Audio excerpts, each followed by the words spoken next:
So good evening and welcome to you all.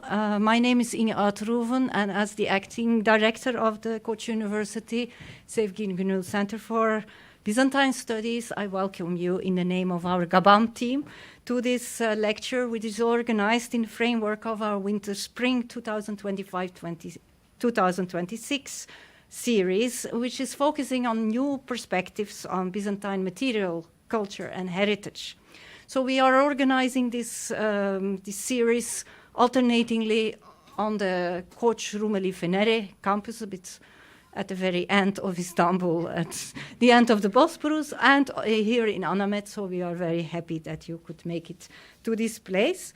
I can already reveal that on the 2nd of March, we will have another GABAM lecture. It will be again here in Anamet, and it will be presented by Nicolas Melvani, whom several of you know, who is currently connected with the University of Mainz. Today, we are very happy to welcome Professor Dr. Manuela Studer-Karlen from the University of Vienna. But to introduce her, I'm passing the word to Ivana Jeftic, the Vice Director of GABAM. So, Ivana, buyurun. Okay. Thank you so much, Inge Hoca, and good evening to all of you. Welcome to this talk. I'm very happy to present Professor Dr. Manuela Studer-Karlen. We know each other. I won't reveal for how many years. She's a professor of Byzantine art history at University of Vienna, but she's from Switzerland, and she previously was holding a professorship at University of Bern. But Manuela and I did our PhD thesis under the supervision of Jean-Michel Spizer, so we share a PhD advisor. I'm very happy that in her very busy schedule, she could accommodate and come to Istanbul and be with us tonight. Manuela has been extremely productive since our PhD years. I want to emphasize that sometimes scholars tend to be fixed in certain topics or to, work on one theme for a very long time. What I find so interesting in Manuela's work is that she was able on several occasions to move into different topics. So, for instance, her PhD thesis, which was also published, was on early Byzantine art, on sarcophagi and the representation of deceased in the context of burials. But for her second work and for what was her habilitation thesis, she moved into something totally different, into Byzantine iconography and wall paintings, and she explored one very puzzling iconographical theme known under the name of Christ Anapesson, so the Christ that never sleeps, and that work has also been published and received a reward. Manuela had very prestigious fellowships like Dumbarton Oaks Institute in Washington. She was also awarded with grants from Swiss Research National Fund, also Alexander Onassis Fellowship. She published extensively. Her current project is touching upon intercultural relations between Byzantium, Georgian world, Georgian art, and I think you are even thinking of moving further east towards connections between Byzantium, Caucasian, and Mongol world. But what she will talk to us about today, and I'm very happy that she will do that. So she will look into a monument that we are all very familiar, but very often we ignore how that building known to us as Kariye Mosque, Kariye Camii in the Byzantine period, the Khora church, how did it function in a liturgical sense? So what kind of rituals was that space that we are very familiar because of its famous mosaics? What was the liturgical aspect of its life? And that is something that she has been working since some time, and I want to emphasize also an extraordinary book that she edited dedicated to Khora Church called The Biography of a Landmark, where you might also see deeper analysis of many aspects of that extraordinary building. So without further ado, Manuela, the floor is yours, and thank you so much for giving us this talk.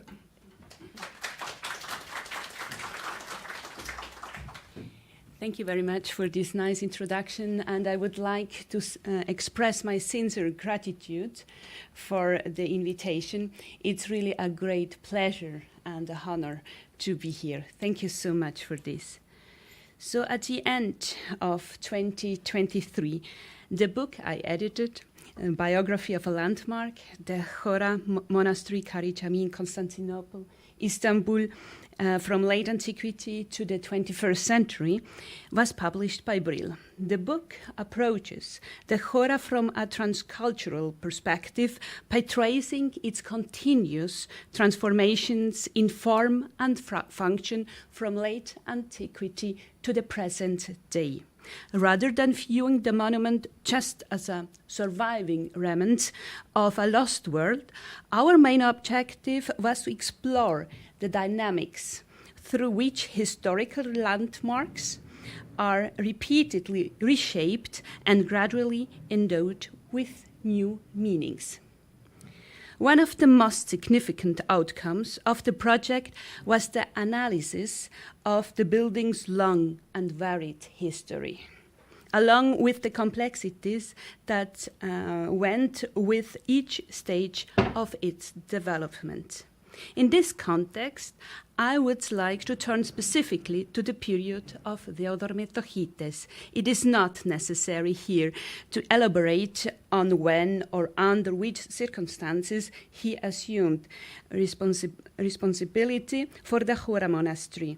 You can see here the plan with the additions of Metochites on the left side. Instead, due to the time limitations, I will focus on the decoration of the two narthexes and study the interplay between the private devotion, the liturgical text, the ritual practice, and the visual rhetoric. The two narthexes of Chora Church were decorated with an extensive mosaic program under the patronage of Theodore Metochites. For the dating, I refer to the studies of Kostis Smirlis, in which he was able to prove that Metochites became megas logothetes between 1313 and 1317, so Chora must therefore have been completed before 1317. But before we discuss the monument, the political dimension must be considered. The refundation of Chora by Metochites was a part of a project of the first Paleologian emperors to return the capital to its former glory. Smirlis pointed out that while Metochites, as a wealthy imperial official, was expected to participate in this effort because of his position and of his wealth, the Chora was also his opportunity to establish himself as the top of the hierarchy. So in addition to this social or political component, the contemporary religious policy also played a significant role. The program of the Chora results from one of the first major campaigns of church decoration in Constantinople after the 1284 restoration of orthodoxy by Andronikos II Palaiologos, in reaction to the union efforts of the Second Council in Lyon. So the images in Chora convey the traditional themes of the Byzantine Orthodoxy, emphasizing the Orthodox liturgy. Like many sacred spaces, Chora Church was animated by liturgical rituals, including internal liturgical processions. The processions are very important to understand the building of the Odormethochites. The key element of the rite was the divine liturgy, distinguished by two processions known as entrances. This paper focuses on the function of the architectural framework and its interplay with visual rhetoric in the realization of rituals, reconstructing the movement of the liturgy performed in this sacred space. So in this context, special attention is directed to the church's two access points, as the clergy and the congregation enter the church for the first time during the first procession of the liturgy, the little entrance. Since the south facade, as well as the south portal, which is here, just beside the belfry, were decorated with great detail and also with the monograms of the founder, the south portal was the main entrance intended for the congregation. When we speak of congregation, we mean the presumably heterogeneous group excluding the practicing clergy. So Methochites and his family were among this audience. Other worshippers probably included the inhabitants of the quarter, which became a popular place of residence for the aristocracy. And also the palace of Methochites is believed to be located in this direction. As the main entrance for the congregation was the south, the exonarthex served as well as a gathering space from which the people began the little entrance into the church. Two pieces of evidence suggest that the clergy entered the exonarthex through its north door, which is this one. Firstly, the fact that the visual narration begins here, as we will see, and secondly, the possibility that the north facade was once an interior wall connected to monastic buildings.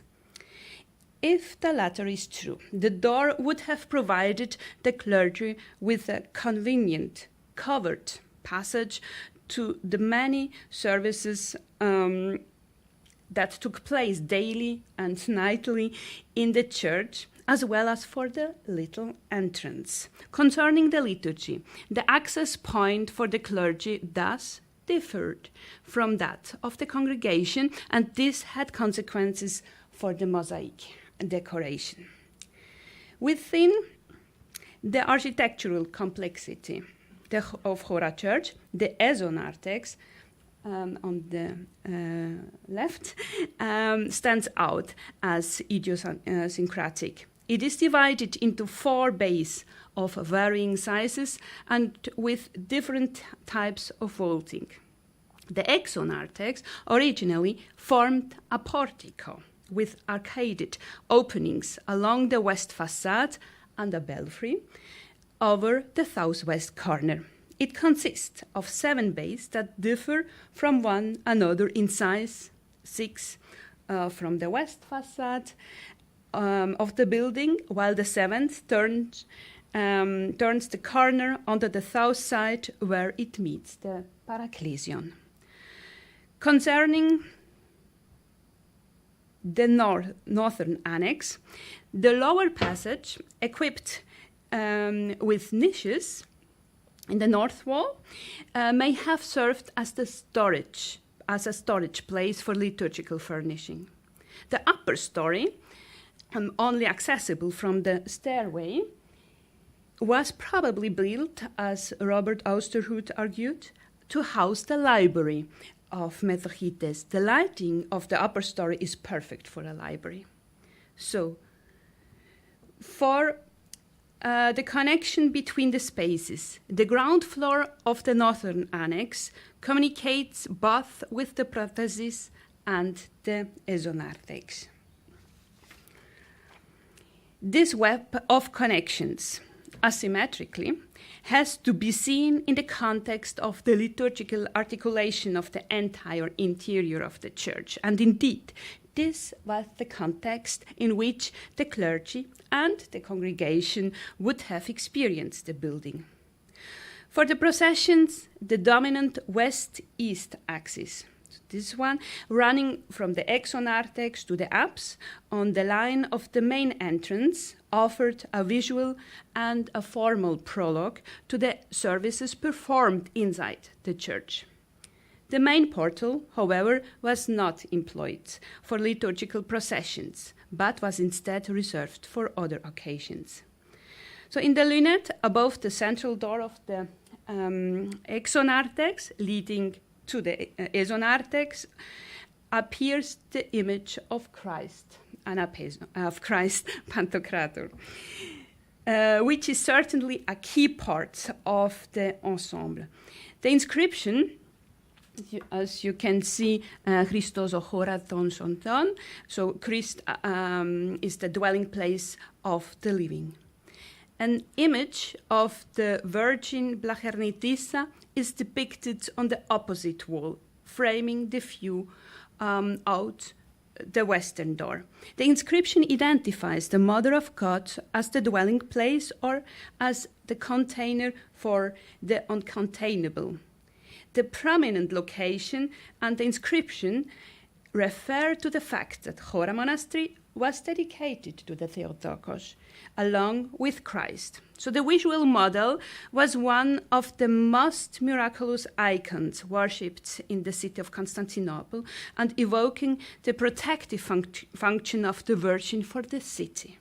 The icon was kept at the Imperial Church of the Blachernai. So this location of the Virgin Blachernitissa in the exonarthex of Chora corresponds to a monastic gate to the west of the church, indicating the direction to the palace of Blachernai, with which Chora had a well-documented connection. After the 10th century, the narthex found a multitude of uses. It was certainly intended for commemorative services for the deceased as well as for burials. As the tombs in the narthex of Chora Church also attest. Here is the Blachernitissa. The tombs are here. But these tombs we can't discuss today in this context. We should note that no typicon of Theodor Methochites is known from Chora Church. Methochites authored a rich literary oeuvre, but it hardly deals with the liturgical processes in the church in explicit form. We try now to retrace these two processions, the little and the great entrance, within the sacred space with the help of the architecture and the mosaics. As we have already said, the little entrance in the little entrance, the clergy and the congregation entered the church for the first time. In the case of Chora Church, it can be assumed that the congregation gathered in the exonarthex, and that from here the processions led along the main axis into the naos and the sanctuary. The cycle of Christ's infancy appears in the 14 lunettes on the walls of the exonarthex. It begins here. It begins in the one directly above the north door, through which the clergy entered. So you can see here, with Joseph dreaming and the journey to Bethlehem. The procession of the family is a symbol of the actual procession below. The depicted movement towards the east, as well as the long quotation from Luke 2:4, anticipate the departure of the procession. The quotation says, and Joseph also went up from Galilee, etc. So the cycle proceeds on the eastern wall, turns the corner, come back on the south wall, and then returns on the north, on the western wall. That means that the clergy coming from north didn't enter the Narthex by the central door. Moreover, the two depicted movements from the north towards the south, you can see here the Magi's journey and their meeting with Herod, parallel again the processions of the clergy further to the south, where they turn to the east, like this. The same principle of mirroring applies to the three episodes in the last bay near the Paraklesion. So the return of the Magi in 32 anticipates the processional route and points to the door on the north wall, leading into the south bay of the Narthex. And the depiction of the adoration of the Magi would have been composed with Mary and Christ at the east of the Magi, but this is not. This is lost. This is not. It's no lost. So the direction of the adoration characterized the door as an entrance for the procession of the clergy coming from the west. The congregation took another path. Entering the south door, the congregation turned to the west. Followed the tragic depiction of the massacre of the innocents. This drama represents the violence of the contemporary moment and would thus have had an important significance for the congregation, conveying something of the viewer's experience of the real life. The period of the beginning of the 14th century was characterized by catastrophic ravages of the rebellious Catalans and Turks, which created great suffering. So the sequence is spread over 3 lunettes in 2 successive bays of the southwest corner, and a 4th lunette in the north showed Elizabeth fleeing the massacre. Such an extensive depiction was unprecedented in Byzantine art. The dramatic and highly emotional representation of the mourning mothers elicited empathy. The congregation took the same direction as Elizabeth to the central bay of the Exonarthex, where they enter the Esonarthex. So like this. So on the east wall of the bay, the central panel with Christ Pantocrator, we have already seen, is flanked by the Nativity and the taxation scene in the north, and by the journey of the Magi with the 2 episodes with Herod to the south. So the monumental arrangement implies a visual hierarchy with eschatological connotations, with the position to Christ's right being superior to the left. So the taxation scene would have been on the right side. The scene makes explicit references to contemporary imperial ceremony and to the career of Theodore Metochites himself. He held the office of Megas Logothetes, the highest civil administrative office in the Byzantine Empire.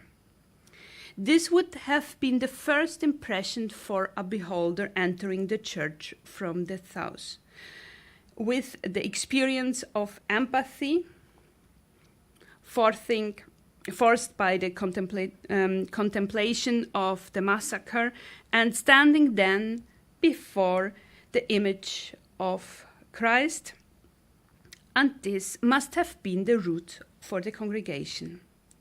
Furthermore, the 4 images depicted on the vault of the central bay, so this one, where the congregation stood before entering the naos, entering the Narthex, represent two miracles: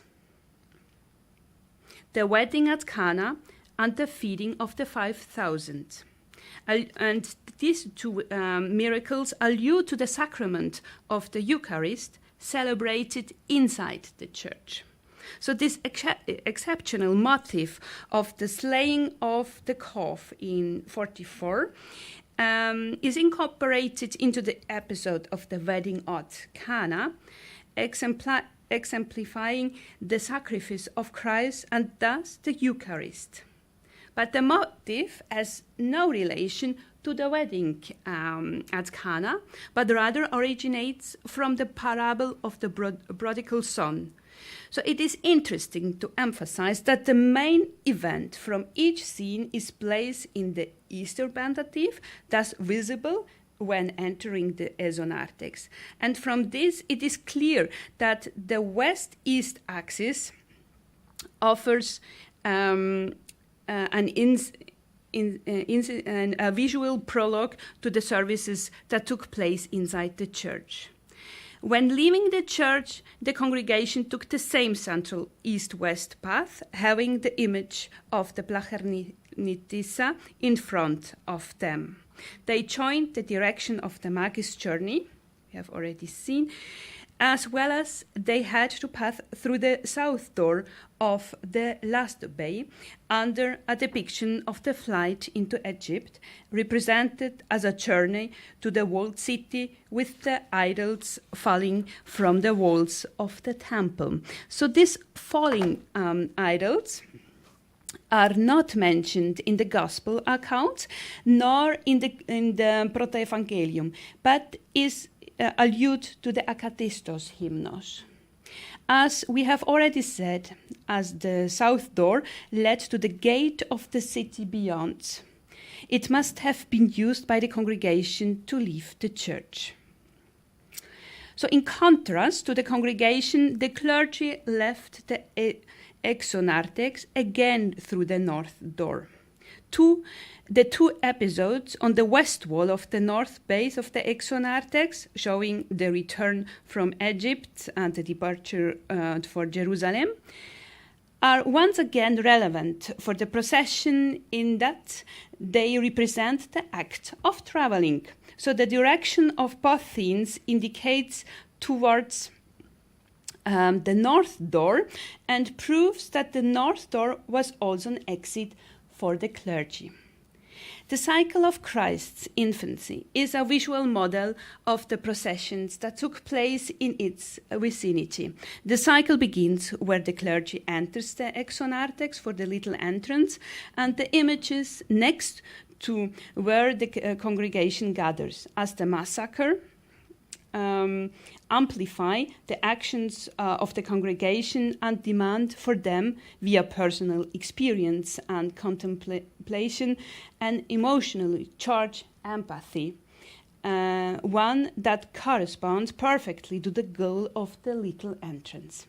At the same time, the eschatological connotations raised by the hierarchization of the left and the right side with Christ in the center are evident. The images become multivalent, also incorporating aspects of contemporary politics as well as the city topography. The second cycle, namely that of Christ's ministry, begins in the walls of the Narthex, where the infancy sequence ends, and follows a similar trajectory. That each of the three cycles begins in the north of the Narthex, so the infancy, the ministry of Christ, but also the Mariological cycle in the Narthex, as we will see. This manifests both the real and the ritual entrance of the clergy from that direction. The selection of the ministry cycle is not chronological, but consists of groupings with liturgical, thematics, and didactic influences. Recently, in a detailed textual and iconographical analysis, Nectarios Saras has explored the message of the ministry cycle through the lens of the patron's oeuvre. He demonstrated the relationship between the extensive cycle of Christ's healings in the Khora Narthexes and the life and the philosophical corpus of Metochites. To Metochites, Christ was the guarantor of mankind's healing and salvation. So Saras is certainly right to conclude that the illustrations in Khora Church convey Metochites' belief in the monastery itself as a place for healing for the body and the soul. The choice of scenes certainly concerned the liturgy, namely illustrating the gospel lections read on successive weeks of the liturgical calendar. You can show this here. So one arrangement based on this principle is that of the miracles in the southwest corner of the exonarthex, which visualize the feast celebrated respectively on the 4th, 5th, and 6th Sundays between Easter and Pentecost. These feasts are recalled in the Pentecostarion. Each makes symbolic reference to the resurrection and emphasizes the importance of the healing water.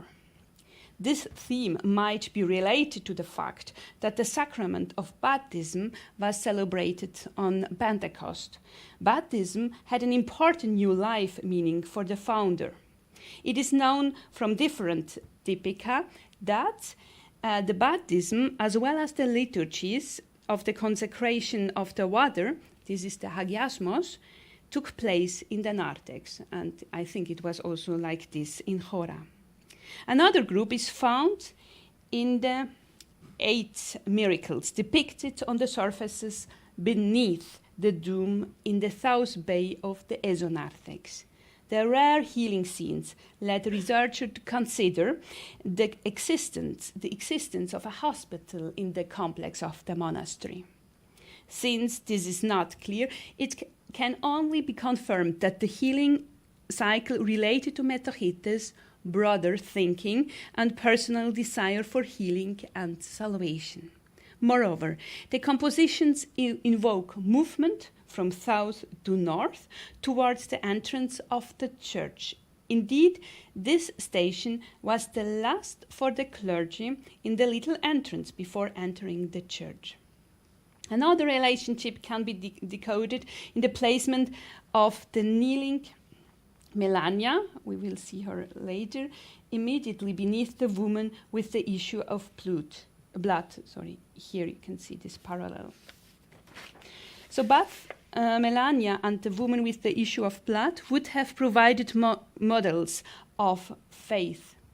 Overall, the program of this bay emphasizes the importance of faith in the individual salvation, and accordingly, the space was used not only for commemorations but also for confessions and personal penitence.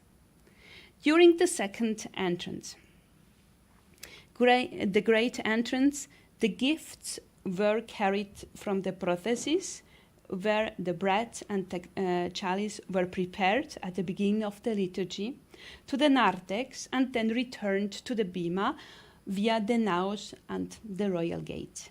The great entrance was the climax of the liturgy. The naos provided room for the congregation to stand and befitted the rituals that took place therein, namely the processions of the clergy that started and ended in the sanctuary. The text of Theodor Balsamon tells us that the priest passed through the narthex during the great entrance, and it was certainly also the case in Khora.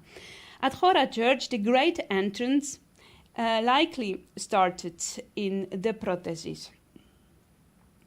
While no door connects the prothesis of the church to the outside of the naos, there is one leading to the bema and the second one to the northern annex. It is therefore likely that the procession moved through the lower annex, which may also have assumed some function of the diaconicon. We have seen the niches, towards the dome of the Narthex. As soon as the procession came to stand under the north dome in the Narthex, it turned southwards and followed the same steps as the depicted family. Also, beneath the north dome of the Narthex begins the cycle of the Virgin. Also, we can assume that the processions then led through the central door of the Narthex to the naos and then to the bema, placing an emphasis on the west-east axis.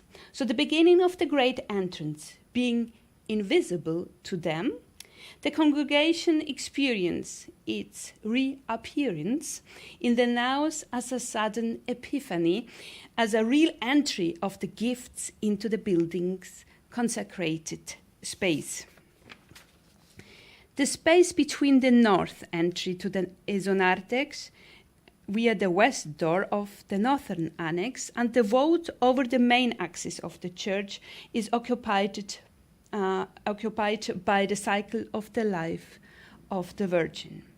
This begins in the northwest corner, here in the pendative, but this is lost today. And then the next scene is the Joachim's offerings. And then the cycle proceeds around the north portion of the Narthex in a clockwise direction. And you can see the last scene is then on the west lunette under the dome. It is well known that the main source for the cycle of the Mary's life is the Proto-Evangelium of James. And by the early 8th century of the latest, the Proto-Evangelium achieved full acceptance in the Byzantine liturgical and theological traditions, serving as an important resource for liturgical hymns and sermons. This text, these sermons, underscored the Virgin's essential role in the incarnation of Christ, the antithesis to the Passion of Christ. And this formed the main liturgical themes. So the Eucharist is above all a commemoration of the Passion and death of Christ, made possible by the Incarnation. So the Passion was evoked in the great entrance, which was performed in this part of the Narthex, and this might account for the precise planning of Metorchites. The extremely detailed rendering of the first part of the cycle, as we have seen, can be explained by the fact that the scenes represented the Mariological feast played a liturgical role of the utmost importance and therefore demanded a prominent location in the church. So the first one is the birth of the Virgin. The large composition occupies the entire eastern lunette of the second bay.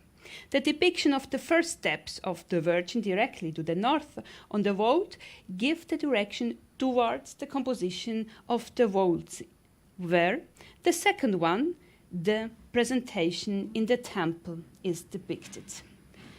The presentation of the Virgin in the temple extends around the domical vault in a composition made possible by increasing the number of attendant maidens from the usual 7 to 9, disposed in a graceful ring around the vault.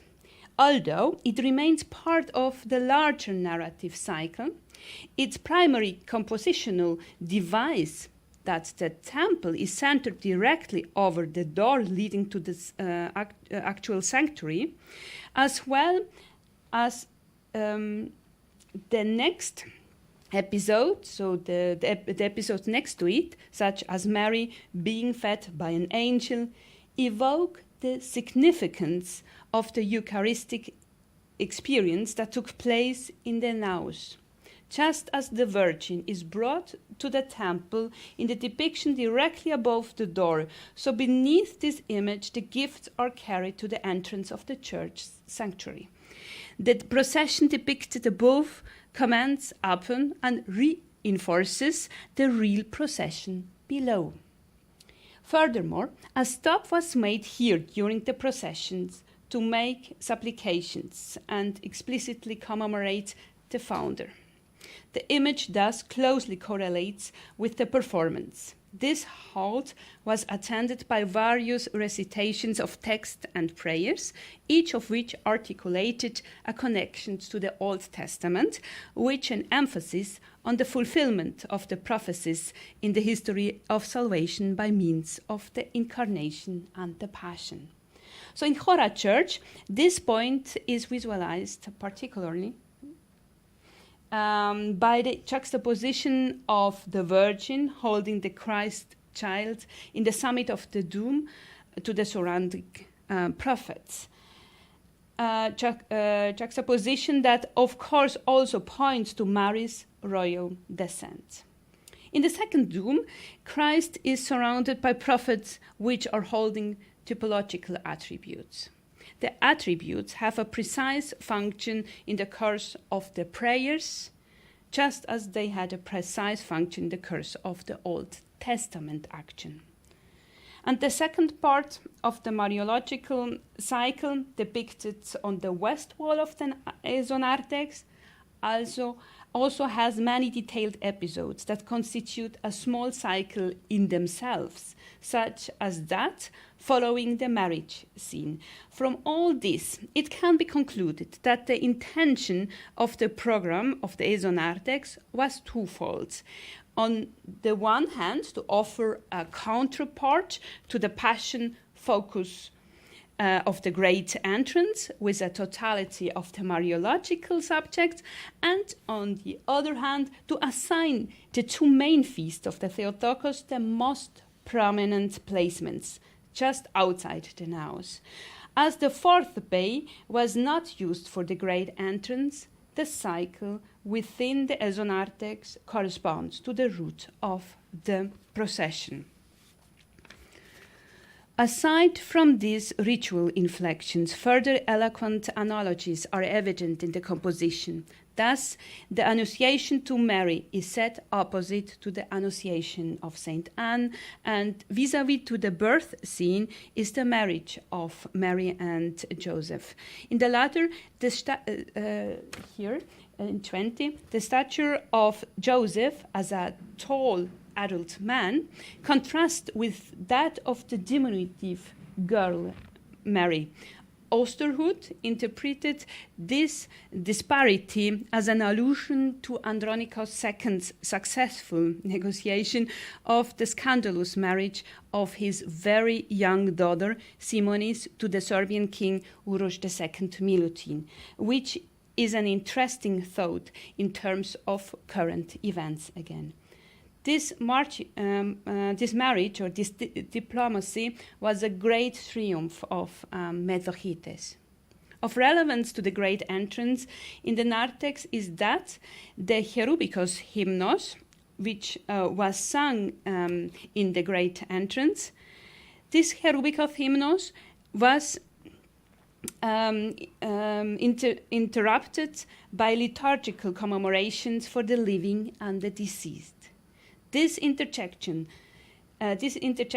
multiplied over time, and finally it became a stable element of the rite to pray for the ruler, the bishop, the benefactors, even if they were not present in the liturgy. So the unusual features of the south bay of the Narthex suggest that it had a special function. As noted above, it does not participate in the Mariological cycle, as the route of the Great Entrance proceeded southwards through the Narthex and turned to the east into the naos, thus never reached the South Bay. This bay was nevertheless assigned prominence through its architectural and decorative articulation. Its major characteristic is the monumental mosaic of the daises, with Isa Komnenos. This is the Ktitor, the founder of the church in the 12th century, and the nun Melania, another important supporter of the church. It appears that Methochites set aside the south bay of the Narthex as a founder's chapel for the purposes of commemoration. The visual prayer represented in the deities would have testified that the historic founders of Khora Church were remembered in the liturgies, and especially in the Hierubikos hymnos, for which the procession of the great entrance stopped beneath the central vault of the Narthex. Although the deities could be seen from the congregation when entering the church, the southern bay had an exclusivity for the clergy at the little entrance, as probably still for Methochites and his family as a commemoration chapel. In this liturgical and visual context, the most prominent image is the portrait of Theodore Methochites in broskinesis before Christ, directly over the central door of the Narthex. Here, Theodore had himself depicted at once as a kneeling supplicant and a church Ktitor, and this is unique. The special disposition of the two panels, we can see here, so the deities alongside the former Ktitors and the new Ktitor, the new patron, kneeling before Christ, make evident that the two panels should be read together, and meanwhile all the protagonists are mentioned in the prayers of the Hierubikos hymnos. So, from what we know, the narthexes served also for smaller daily services instead. Or indeed, various typica specify that the monks took part in a diaklismos in the narthex, and this ritual consisted of a light meal at which the monks would be given a piece of bread and a cup of wine. And the monks waited in the narthex for the bell to ring before departing for the trapeza. So the nearby belfry, as well as the trapeza in the north of the Catholicon, would also have filled well this practice. This means that the diaklismos partook of the west-east axis in the exonarthex under the vault of the central bay, where the Eucharist imagery is concentrated, and in front of the presentation of Mary in the temple, and that afterwards the clergy would have left the church via the north door of the exonarthex towards the trapeza.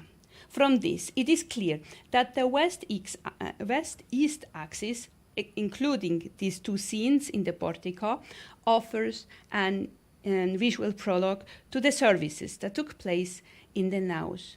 An interesting occurrence of the diaklismos is to be found in the typicon of the Pantocrator monastery here in Constantinople, which characterizes the ritual as an occasion for commemorating the ruling family and the donors.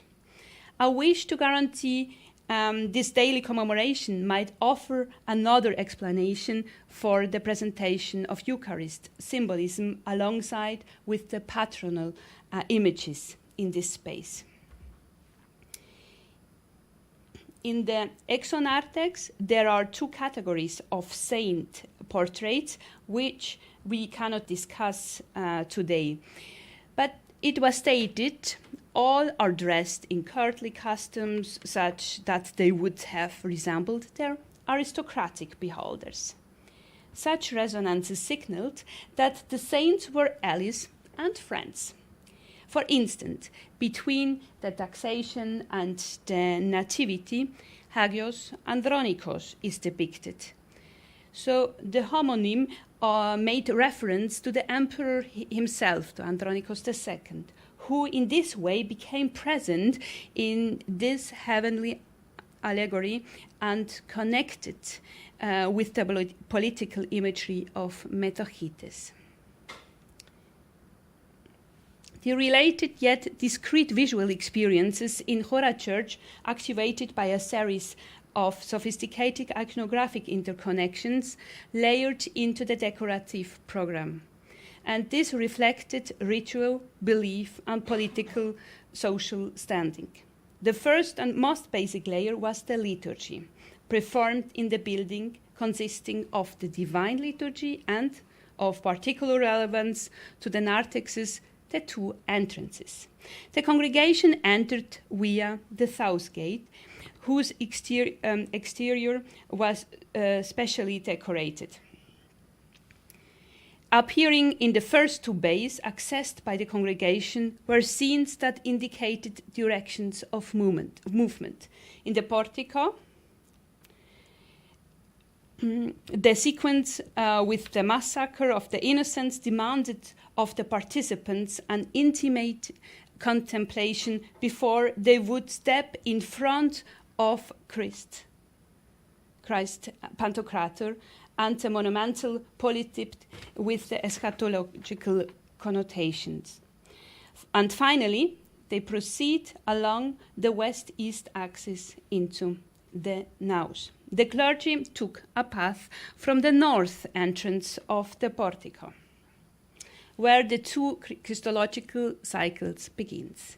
But rather than proceeding along the west-east axis, they continued southward, turned, passed under the depiction of the adoration of the Magi, entered the south bay of the Narthex, and passing the dioceses. Before the door, they are awaiting the signal for the introit. The congregation in the naos watched the appearance of the clergy, splendidly attired in the rich vestments of their order and bearing the Gospels and the cross, symbols of Christ. The little entrance stands for the coming of Christ. The great entrance, on the other hand, consisted only of one participating group, namely the clergy bearing the gifts. Once they entered the prothesis, they were no longer visible to the congregation standing in the naos.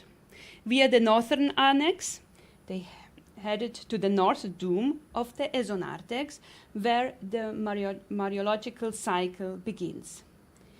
The cycle is a prefiguration of the Passion and therefore also the great entrance.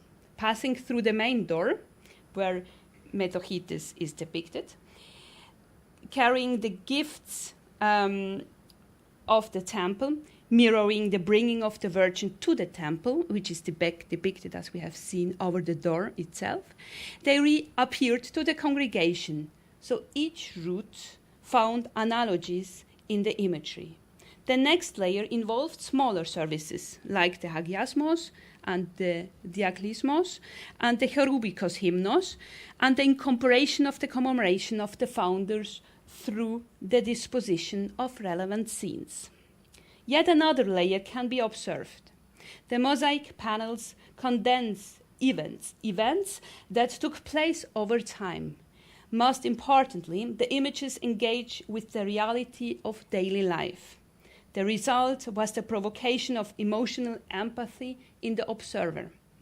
The visuality finds a correlation in the philosophical oeuvre of Metochites and signals a commemorative and a salvific intention. Certain religious images served to justify the secular realities of Metochites. It can be concluded that, given that the greater part of the cycle's course parallels the life and worldview of Metochites as expressed in his works, the cycle had a unique autobiographical character. Nevertheless, the structure of the liturgy offers the basic explanation for the articulation of the architecture and for the imagery and its function in space. So the viewer sees in the Khora Church not only a work of art that leads him to the knowledge of God, but experiences an authentically simulated architectural painterly theater through which he can hope for salvation. Thank you very much.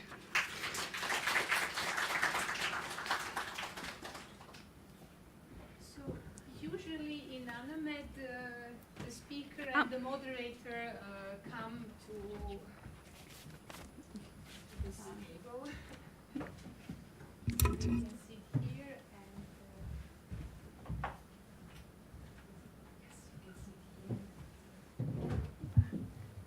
so I think we can thank you, Manuela, for this absolutely extraordinary talk and for sharing with us really this very, very sophisticated web of connections between community, space architecture, and the visual narratives that we tend to observe and admire when we are in the building without actually being aware why images are organized in that way, why figures move in that way. We think it's mostly aesthetical. As we turn our heads left and right in the space of Khora, but now you opened a totally new dimension for our understanding of that church.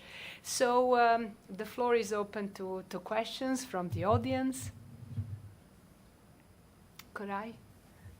Thank you very much for the talk. Khora has been described as a most difficult place to visit, to guide to students, for example, and also tourist guides are really scared of the of the monument to show to the tourists. So thank you for making it a bit more clear to us, the whole program. I have a question about not horizontality, which legs engage, but the verticality, which eyes do. I'm sure, phenomenologically, I can say that. Like when you're standing in the service, or even when you're walking, sometimes your eyes move between the top and the bottom. So I'm wondering if you ever, if one can focus also on the relationship between the images on the top and the middle ground and the lower ground, especially, you don't know, I know, icons somewhat getting in other objects, visual or not, getting into dialogue with the images above and very much above. I think this is should I think it would be better? Thank you. I think this is a very good observation because, as you have seen, if you are standing in front of the image of the Other Methochites just before entering the church, you will have above you the presentation of the Virgin into the temple. But so I think this alignment is, it's really evident, and I think so. Your view, you will understand the image in a vertical axis. But what I'm also wondering, this is a little bit not only when you are walking, then it's a little bit different, because I think this is not the same dynamics. But what I'm really interested in is where the procession makes a halt, and then you can experience this verticality. Yeah, this is a little bit different. Yeah. Thank you. Yeah.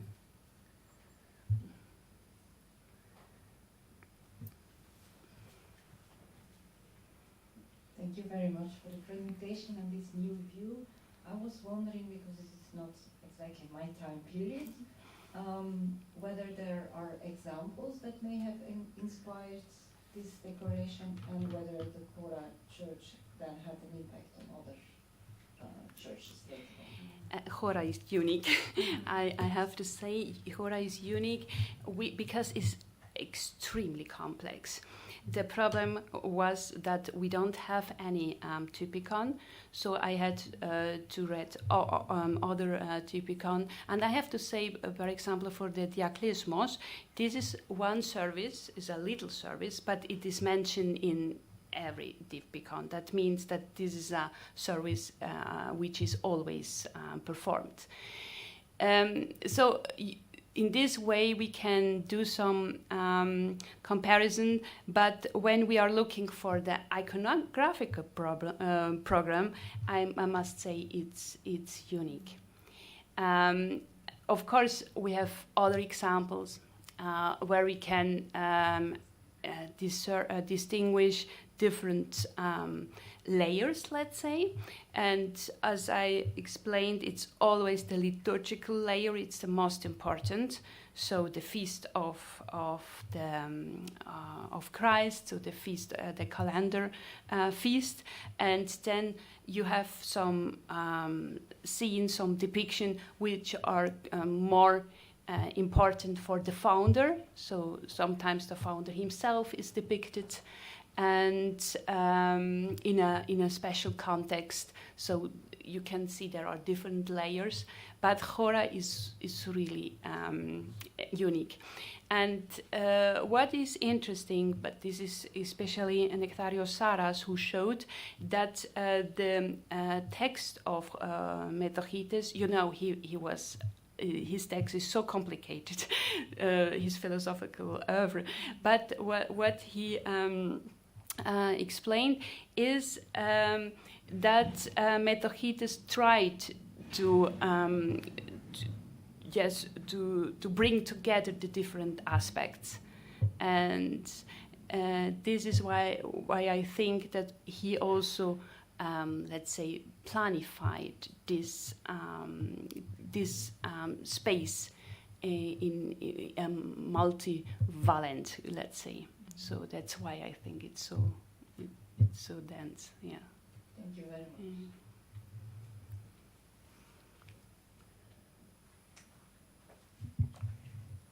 Well, while maybe people are thinking of their questions, I would like to ask you, what do you think would have been the role of marble revetments? Because one extremely important element of the building are the mosaics that we always admire, but equally important are the marble revetments, marble floors, and also marble revetments. Thinking also about the work that has been done around the marble revetments of Hagia Sophia, and that they were not just simple decorative elements, that they reflected a very complex Neoplatonical philosophy and aesthetic of communicating also divine and communicating the sacred presence through non-figurative. Exactly. But in Khora, I think everything is exceptional. Yes, and it's and of course we recognized in the first place this marble, as the frame of the mosaics. But we have to say, of course, it's extremely precious, and it's like you say, it convey even more these messages. But I think you know better than me. You worked a lot of them. But they are in a dialogue. They're definitely in a dialogue. Exactly. So. Some other comments, questions? If not, Manuela, thank you so much. You. And everybody is invited to a small buffet, and we can continue these conversations in the lobby. Thank you so much. Thank you for coming. Thank you.